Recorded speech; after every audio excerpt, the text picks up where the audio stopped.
les chrétiens modernes ont délibérément abandonné la pratique des ablutions qui précèdent la prière, lavage du visage, des bras, des pieds, et humidification des cheveux, mais cet acte demeure une obligation. Car tous les prophètes sans exception accomplissaient leurs ablutions comme nous le montre la Bible, et Moïse et Aaron avec ses fils en lavèrent leurs mains et leurs pieds. Et quand ils entraient au tabernacle d'assignation, et qu'ils approchaient de l'autel, ils se lavaient, selon que l'Éternel l'avait commandé à Moïse. Exode 40, 31-32. Bien que Paul ait corrompu les enseignements de Jésus, paix et bénédiction sur lui, il accomplissait lui-même ses ablutions. Exemple, Paul ayant donc pris ces hommes avec lui, et le jour suivant s'était purifié avec eux. Acte 21, 26. Les femmes musulmanes accomplissent la prière en se couvrant les cheveux. Exemple dans la Bible, mais toute femme qui prie, ou qui prophétise sans avoir la tête couverte, déshonore sa tête, car c'est la même chose que si elle était rasée. Si donc la femme n'est pas couverte, qu'on lui coupe les cheveux. Or s'il est déshonnête à la femme d'avoir les cheveux coupés, ou d'être rasée, qu'elle soit couverte, 1 Corinthiens 11, 5-6. Et encore, jugez entre vous-mêmes, est-il convenable que la femme prie Dieu sans être couverte? 1 Corinthiens 11, 13. Les musulmans accomplissent la prière en se courbant, s'agenouillant, et se prosternant après avoir ôté leurs souliers, à l'image des prophètes. Venez, prosternons-nous, inclinons-nous, et mettons-nous à genoux devant l'Éternel qui nous a fait. Psaume 95, 6, et Josué se jeta sur son visage à terre, et se prosterna, Josué 5, 14. C'est dans des monastères comme celui de Salah ou Tour-Abdin, qui abrita le patriarche syriaque durant des siècles, que chants et prières du christianisme originel ont été conservés loin de toute influence latine ou grecque.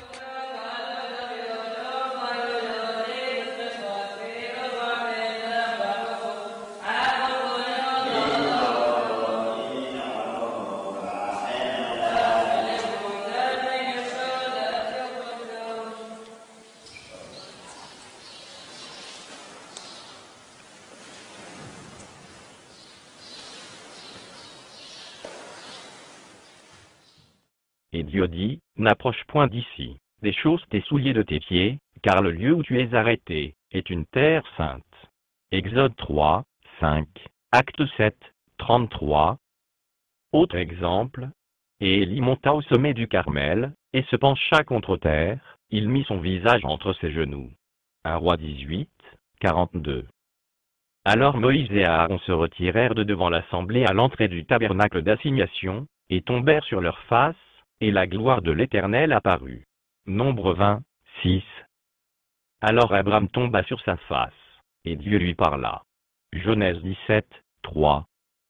Et lorsque Jésus se rendit au jardin de Gethsémanée pour implorer Dieu de le délivrer du piège que lui avaient tendu les docteurs juifs et les pharisiens, il se prosterna le visage contre terre, priant, et disant, « Mon Père. » Matthieu 26, 39. Le mot « Allah » est inaccoutumé pour un nom musulman, mais sachez que ce nom a été utilisé par tous les prophètes, depuis Adam, jusqu'à Mohammed, paix et bénédiction sur lui. Il s'agit de la contraction des deux mots arabes « Al-Ilah », c'est-à-dire le Dieu. En supprimant la lettre I, vous obtenez le mot « Allah », et selon sa position dans une phrase en arabe, ce mot peut apparaître sous la forme d'Allah qui est très proche du mot hébraïque pour désigner le Créateur, Eloah. Elohim est le pluriel révérencieux d'Eloah chez les Juifs. Dans les langues orientales, il existe deux formes de pluriel, celui des nombres et celui qui marque le respect. Le mot Allah semble plus proche du mot araméen utilisé par Jésus pour nommer Dieu, à savoir Allah. À voir l'Encyclopédia Britannica de 1980 sous les mots Allah et Elohim. Dès lors, bien que le mot Allah semble inaccoutumé pour les non-musulmans, tous les prophètes sans exception, d'Adam à Mohammed, paix et bénédiction sur lui, prônaient la même religion, soit la soumission totale à Allah. Le mot « Allah » désigne nommément le souverain suprême. Il ne peut être décliné selon le nombre ou le genre. Il ne peut donc jamais apparaître sous la forme plurielle, ou bien être décliné au masculin ou au féminin, contrairement aux mots Dieu et déesse, qui sont utilisés en langue française. Les mots Dieu et Créateur prêtent en outre à confusion, car de nombreux chrétiens les emploient toujours pour désigner Jésus. Le mot « Allah » ne constitue pas l'unique singularité qui caractérise les musulmans, mais également la manière dont ils l'adorent en accomplissant leurs ablutions, en se courbant, s'agenouillant et se prosternant. Contrairement au judaïsme et au christianisme, le mot islam a été choisi par Allah, le Créateur lui-même, comme nous le dit le Coran dans la sourate 5, verset 3. Aujourd'hui j'ai parachevé pour vous votre religion, et accompli sur vous mon bienfait. Et j'agrée l'islam comme religion pour vous. Ni le judaïsme, ni le christianisme n'ont été nommément cités dans l'Ancien et le Nouveau Testament, ni même dans l'un des dictionnaires de la Bible.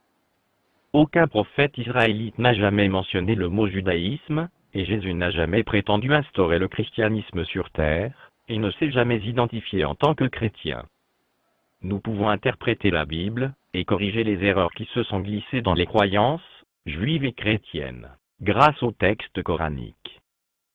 Ce livre constitue la dernière révélation divine, et n'a jamais souffert d'aucune altération ou corruption. Allah exalté et glorifié a lui-même préservé ce texte de toute corruption, c'est le livre au sujet duquel il n'y a aucun doute. Sourate 2, verset 2. En vérité c'est nous qui avons fait descendre le Coran, et c'est nous qui en sommes gardiens. Sourate 15, verset 9.